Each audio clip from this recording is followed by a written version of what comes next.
नमस्कार दोस्तों, मैं अंजनी कुमार गुप्ता क्लास 10 के लिए लोकतांत्रिक राजनीति के अंतर्गत हमारा जो पहला पाठ है कि लोकतंत्र में सत्ता की साझेदारी, तो इसके बारे में मैं आपको कुछ बताना चाहता हूं। जैसे लोकतंत्र, तो लोकतंत्र के बारे में सभी लोग आप लोग जानते हैं कि लोगों के द्वारा, लोगों के लिए, लोगों द्वारा किए जाने वाले शासन को हम क्या कहते हैं? लोकतंत्र कहते हैं। इस शासन में जो होता है तो वो जनता की भागीदारी होती है, या जनता प्रत्यक्ष या अप्रत्यक्ष रूप से शासन करती है। उसके बाद सत्ता, तो सत्ता एक तरीके से होता है शासन, या हम ये कह सकते हैं कि उसके ऊपर राज करना या उसके अनुसार उसको नियंत्रित करना। जो भी हमारा क्षेत्र है, किसी भूखंड को ले सकते हैं, राज्य को ले सकते हैं, देश को ले सकते हैं। उसके बाद आ जाता है साझेदारी।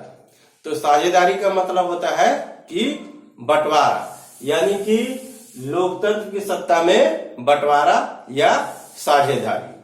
तो हम इस बंटवारे के बारे में पढ़ेंगे कि लोकतंत्र में किस प्रकार से बंटवारा किया गया, सत्ता का बंटवारा किस प्रकार से इस अध्याय के अंतर्गत बताया गया। इसके बाद आता है लोकतंत्र में द्वंद्ववाद। तो द्वंद्ववाद एक तरीके से क्या होता है? विवाद होता है या झगड़ा होता है। जैसे मान लीजिए हम किसी भी प्रकार के कोई एक उदाहरण ले सकते हैं। जैसे हम आज मान लीजिए किसी कार्य के लिए बाजार में जाते हैं, वो वस्तु हमें मिलती है या नहीं मिलती है, तो एक तरीके से द्वंद्वात्मक जो है कार्य हमारा होता है। तो उसी प्रकार से हम लोकतंत्र के अंतर्गत विवाद या झगड़ा, या इसका अर्थ ये भी हम ले सकते हैं कि इसको विवाद या झगड़ा के माध्यम से ही हम जान सकते हैं। जैसे तो इसके लिए हम क्या करेंगे, अपने किताब के आधार पे ही दो प्रकार के उदाहरण को लेंगे। पहला उदाहरण है, एक है बेल्जियम और दूसरा उदाहरण है श्रीलंका। तो पहले हम लोग बेल्जियम के बारे में जान लेते हैं। तो बेल्जियम ये यूरोप महाद्वीप के अंतर्गत स्थित एक देश है, जो कि फ्रांस, जर्मनी और नीदरलैंड तीन ओर से घिरा हुआ है और चौथे तरफ से समुद्र से घिरा हुआ है। तो ये बेल्जियम देश है और यहाँ की जो जनसंख्या है वो लगभग 1 करोड़ के से थोड़ी अधिक है। इसके बाद बेल्जियम के अंदर जो डच भाषा बोलने वाले लोग हैं वो 59% है, जो कि डच भाषा का प्रयोग करते हैं। 1% जो है जर्मनी भाषा का प्रयोग करते हैं और 40% फ्रेंच भाषा का प्रयोग करते हैं। लेकिन जर्मनी के अंतर्गत जैसे लोकतंत्र बहाल हुआ, तो लोकतंत्र बहाल होने के बाद हम बेल्जियम के अंदर ये कह सकते हैं कि 4 बार संविधान का संशोधन किया गया, और इस संशोधन के द्वारा जो 3 भाषा बोलने वाले लोग हैं, डच, जर्मन और फ्रेंच, इन सभी को बराबर बराबर के अधिकार दे दिए गए। और एक तरीके से हम कह सकते हैं कि उत्तम लोकतंत्र की व्यवस्था की गई या अच्छे लोकतंत्र की व्यवस्था की गई, यानी इसमें किसी को ना तो अधिक अधिकार दिए गए और ना ही किसी को कम दे दिए गए, और यह आदर्शवादी लोकतंत्र की व्यवस्था यहाँ पे की गई।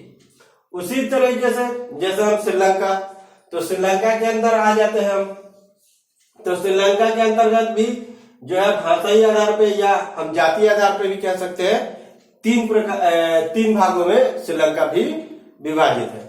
जैसे कि वहां के जो मूल निवासी थे, जो श्रीलंका में पहले से आ रहे थे, उनको वो सभी सिंगली भाषा बोलते हैं और ज्यादातर वो सब बौद्ध धर्म के अनुयायी हैं, यानी कि बौद्ध धर्म को मानने वाले सिंगली जाति के लोग हैं। उसके बाद श्रीलंका के अंतर्गत कुछ ईसाई भी है, यानी 8% जो है ईसाई धर्म वाले हैं और 74% हम कह सकते हैं बौद्ध धर्म वाले या सिंगली भाषा बोलने वाले लोग हैं, और 18% जो है तमिल भाषा बोलने वाले हैं। तमिल भाषा में बोलने वाले लोगों में जो भारत के तमिलनाडु है, वहां से कुछ लोग जाकर के श्रीलंका में बसे। जिस वक्त ब्रिटिश शासन का वहां पे अधिकार था, तो वहां से तमिलनाडु से कुछ मजदूरों को वो श्रीलंका लेके जाते थे अपने कार्य के लिए, और वो लोग वहीं पे बस गए।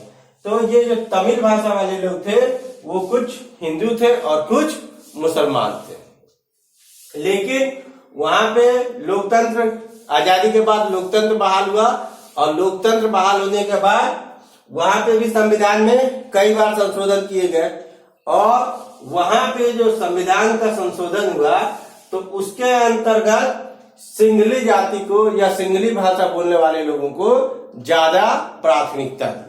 अब जैसे मान लीजिए सत्ता तो हो गई, और सिंगली इस सत्ता के अंदर सिंगली भाषा बोलने वाले लोगों को अधिक प्राथमिकता दी गई। जैसे नौकरियों में आरक्षण दिया जाने लगा, ठेकेदारी का या किसी भी प्रकार का जो कार्य होता था, तो उस सभी चीजों में सिंगली भाषा बोलने वाले लोगों को प्राथमिकता दी जाती थी। उसके अलावा जैसे एग्जाम्पल के तौर पे यदि कोई योग्य व्यक्ति है लेकिन वो ईसाई धर्म से है या तमिल भाषा बोलने वाला है, लेकिन उसके पास योग्यता ज्यादा है, तो नौकरी उसको नहीं मिलती थी।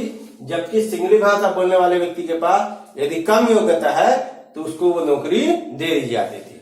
तो ऐसी स्थिति के कारण 1983 के अंतर्गत क्या हुआ कि श्रीलंका के अंदर गृह युद्ध हुआ, और ये गृह युद्ध कई वर्षों तक चला।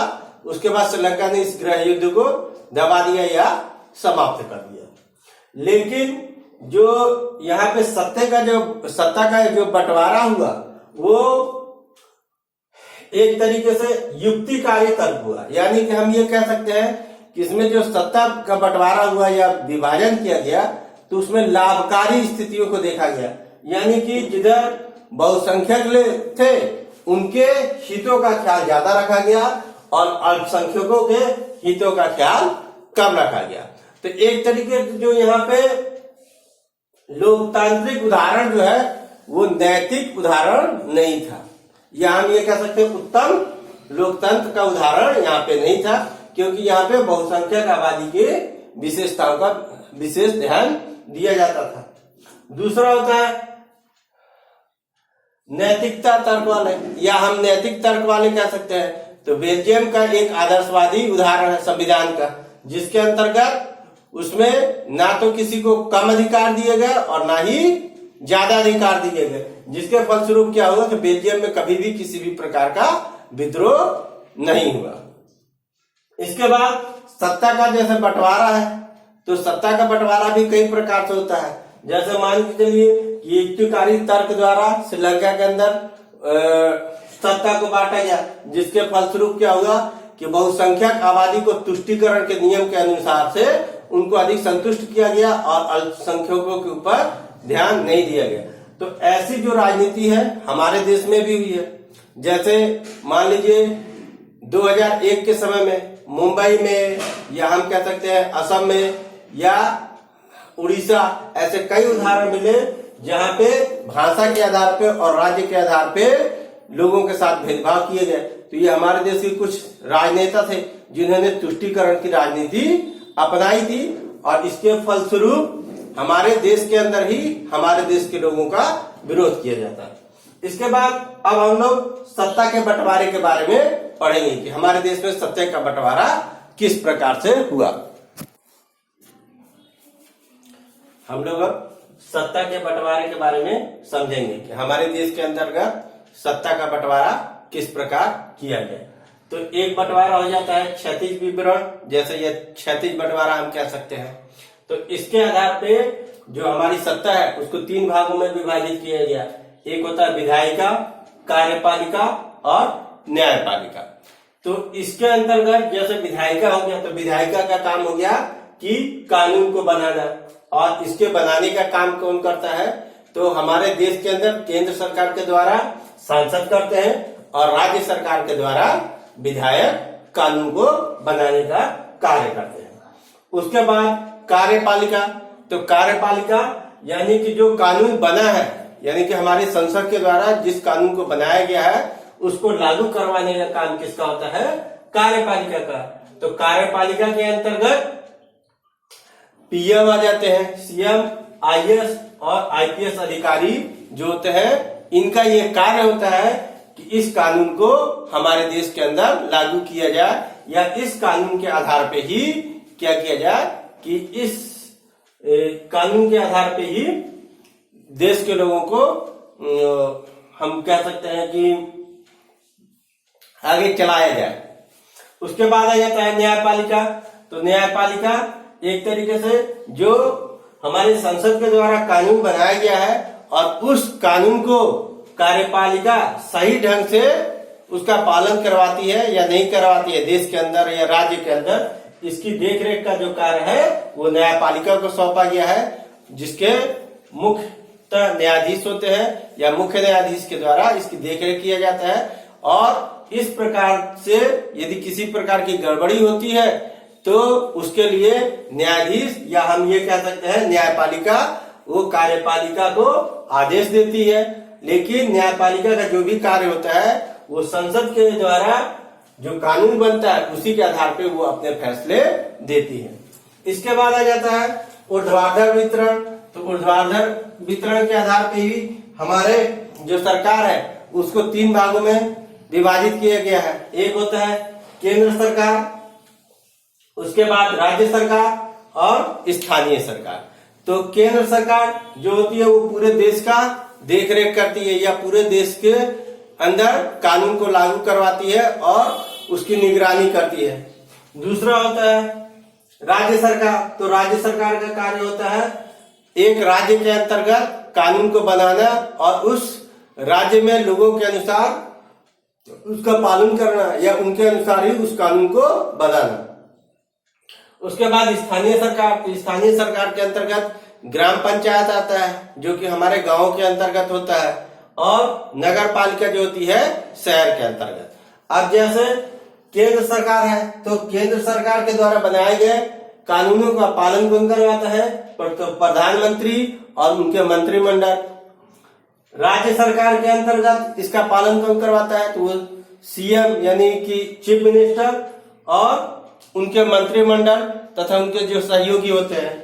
और स्थानीय सरकार के अंतर्गत ग्राम पंचायत। तो ग्राम पंचायत के अंतर्गत वार्ड होते हैं, पंच होते हैं, सरपंच होते हैं, मुखिया होते हैं। ये कानून को लागू करवाते हैं या उसका पालन करते हैं। और शहरों के अंतर्गत नगर पालिका होती है, मेयर होते हैं, वार्ड पार्षद होते हैं।